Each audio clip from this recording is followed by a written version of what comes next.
Good afternoon, everybody. Hope you've enjoyed your lunch. So I'm Nivedita Nouvel. I am VP Marketing for Broadpeak, a company who is specialized in video delivery services and technologies. And I'm going to talk to you about how diversity adds to a good multi-CDN strategy. And we'll try to see what this concept of diversity brings actually to what is known as multi-CDN. So first thing, I think we're all familiar, all the content providers are familiar with this brain-racking question of what CDN am I going to use? There are big names, there are smaller names, regional companies, broadcasters also building their own CDN. So what is the best offer that has to be chosen for one's video delivery strategy? And this question is asked because actually the best CDN is a relative notion. I think we have seen this well with Bloomberg this morning. The best CDN actually depends on the location. It's not necessarily the same CDN that is the best in different countries. It depends on the time as well, based on a schedule, based on the time of the day or the day of the week. It's not necessarily the same CDN that is the best. It also depends on the ISP. Because of peering and transit contracts that exist, it's not necessarily the same combination of CDN and ISP that brings the best quality to the end user. And then you also have failures that can be sometimes correlated failures, but also non-correlated failures that can affect one CDN and not others. So due to all these notions, I think that the outcome is quite obvious. Do not put all your eggs in one basket, and you need to embrace a multi-CDN strategy. So that's the easy part. This being said, let's focus a little bit on what different multi-CDN strategies exist. First of all, you have the static multi-CDN strategy. What it will allow you to do basically is to have some kind of statistic QoS information. So based on your experience and the feedback that you get from the field, it will allow you to select and create some rules that will let you know, okay, based on the geographic region, based on the ISP, based on the device or the format that you have to stream, let's select this CDN. A nice thing about this approach is that it also allows you to create some differentiated services. For example, if you want to use a different CDN for a specific content type, premium versus free trailer, for example, or based on the user type, this is something that you can do in a static multi-CDN mode. Now, what dynamic multi-CDN is bringing to you is taking into account real quality of service. This being said, everything is not said yet because there are also different strategies that exist for dealing with dynamic multi-CDN solutions. So you have one group of solutions that is related on CDN switching. So basically, in this case, what you will do is that you have a pool of shared data, for example, that is going to be made from a feedback that you get from different agents that can be spread on different user devices. And all this shared information is bringing you a feedback on what's going on different parts of the world, on different ISPs with different CDN. And you can rely on this information to statistically select the best CDN related to a user who has, for example, the same context as another one. Another possibility is to request a sample video chunk from different CDN and to check how things go on and to select for the rest of the session or for a certain duration the CDN that has the best answer. What characterizes this type of approach is that you really are doing CDN switching, which means that you will use CDN A or CDN B or CDN C. Now there is another way of doing things, which is using simultaneously different CDNs. So here the idea is really to receive the same content from different CDN at the same time. And this is what I'm going to focus a little bit on.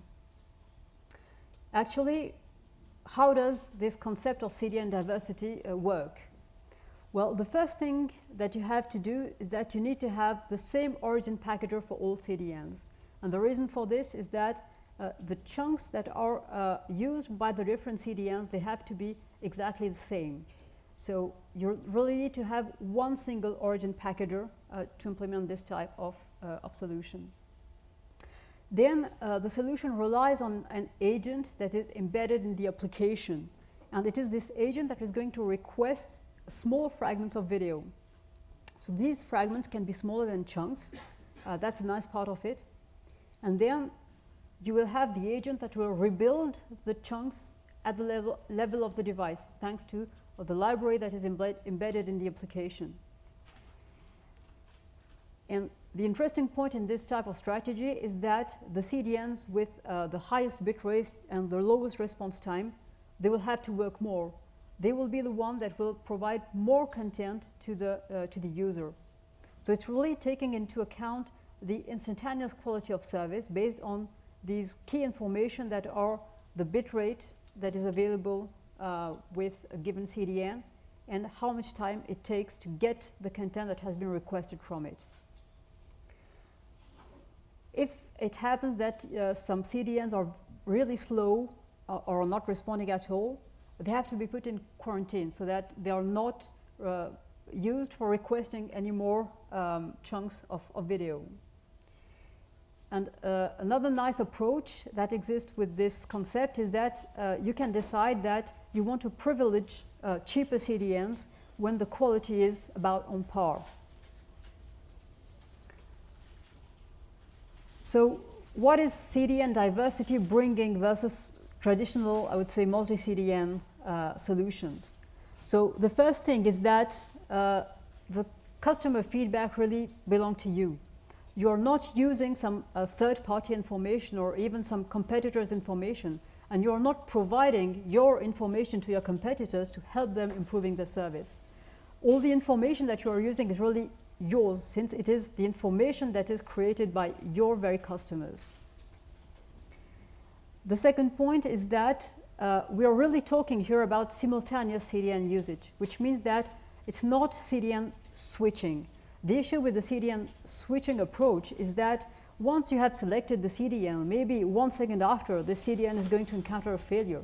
So the decision that was good 1 second before may not be the best one 1 second after.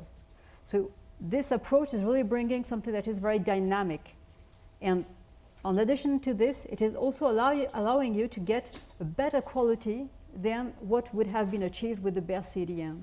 So in these cases where the bottleneck was the network, this multi-CDN strategy allows to reach video quality by reaching layers when we are talking about adaptive bitrate streaming that is higher than what could be achieved with the best CDN, since you are combining the capabilities of several CDNs. Another interesting thing is that all the received data is used. So we are not trying to request the same chunk from different CDNs. We are only requesting a small part of a chunk from different CDN, but all the information is useful. So all the information is going to be used. So there is no overhead that is introduced. It is also compatible with HTTPS streaming. So we're talking about security. You need to have solutions that in terms of a global workflow are compatible with HTTPS once you get access to the SSL certificate. And last thing is that the solution, it has to be transparent towards the player. We know the complexity of dealing with all the different versions of the player, all the different brands of players. So if we can find something that does not require a high level of integration, that is really a key feature that comes with this type of approach. And another thing is that you should not disturb the player algorithm, which means that the way the player is going to request such or such layer has to remain untouched so that you can really benefit from what adaptive bitrate is bringing to you. So the benefits of this, I would say, ultimate multi-CDN approach is that you have some benefits for the end users and for the content providers, obviously. So for the end users, we're really talking about the best user experience possible, really first-class user experience. We see that with this type of approach, you manage to reduce the startup time, to reduce the number of rebuffering and freezes that the end user is going to experience, and you are also reaching higher video quality than what could be achieved even with the best CDN. And for the broadcasters and the content providers, so it brings a solution that is really securing you against failures of CDNs. So you have a solution that is natively built to be robust against CDN failures. So we know the benefit of improving the quality of experience for the end user. It increases user consumption and since the revenue that are generated thanks to the services. Another nice thing is that the cost control that it allows you to do. You can have a guaranteed quality of service and using the less expensive CDNs if you put this item in the algorithm as well. And we have already said that there is no extra consumption in terms of bandwidth, CPU, RAM or battery. So at Broadpeak we have implemented this type of technology. One interesting use case that we have seen with this type of solution in the multi-CDN, global multi-CDN approach is when, for example, you want to combine a local CDN with a global one. So sometimes you want to, you know that the local CDN has a better density in terms of points of presence maybe in the local region that you want to address, but its capacity might be somewhat limited globally. So by combining a local CDN with a global CDN and using this type of diversity technology, you can really have the best of both worlds. And another interesting use case is we also have this question about building or buying a CDN. If you go for the building of your CDN, you can have this solution with a global CDN in addition. So you can use at the same time your own CDN for your region where you want to have a big focus and have as a backup a global CDN that will allow you to manage the failover scenarios or when you have some peaks that your own CDN is not able to handle, it will natively be handled thanks to this type of technology. So I think that ends my presentation. We have a few minutes for some questions if you have any. Yes, please. Okay, so when you say standard multi-CDN solution, do you mean multi-CDN federation, something like that? So the question is, what do we mean by standard? So what we call standard CDN in these cases are global CDN as a service solutions. So we all know the big names like Akamai, Level 3, Limelight. This type of solution actually is compatible with all these CDN as a service providers. So this is what I call the standard CDN. Yes? You said you added this SDK to the client, but then you say there's no extra consumption of battery power, CPU. I mean, how can you add a SDK and have absolutely zero extra consumption? It just can't be true. You've got to, if you've added an SDK, there's code you're adding, that code has to run, therefore it's going to use battery power, it's going to use CPU. So I don't understand that statement. Yeah, so the question is about the consumption, the battery consumption that is related to this type of technology. Actually, what I mean by this is that the interesting part of this solution is that all the rules for selecting the different CDNs, they can be embedded in the agent, which means that you do not have to go back to a back office to request what are the rules that I should apply. So basically, all I would say requesting the different CDNs and rebuilding the chunk, the footprint in terms of processing and at the level of the device, I agree with you, it exists, but it's really minimal compared to the global work that has to be done.